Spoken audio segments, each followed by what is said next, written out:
Ake sikhulume nanti iqiniso elibhlungu but elinokuphola phakathi. Yini ezongipholisa uma sengigiliwe?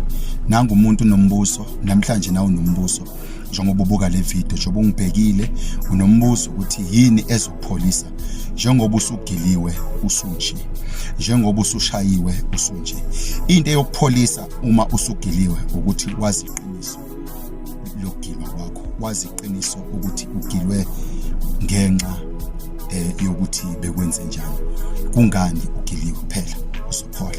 Mongalazi iqiniso lokuthi ugilwe ngobani ngeke uzulazi iqiniso.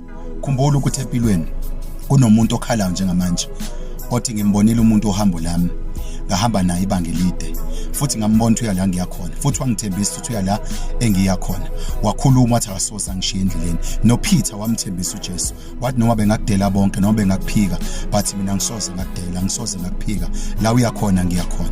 Nangampela uyile futhi la uJesu eyakhona. Kodwa mayisefika esehleli ngasemlilweni wathola into abazidinga wabona into abazidinga wakhohlwa uJesu. Kunabanye abantu abazokuphika nabazokhohlwa wena nabazokulaqasa bohambo lakho ngampela futhi abantu abakuthembisile ngeke bakushiye futhi ngampela abahambe nawe bazobafika phambili kodwa ngenxa ukuthi mase bebona into abayidingayo nababona into abade babezidinga sebezibona bazokhohlwa wena. God bless you.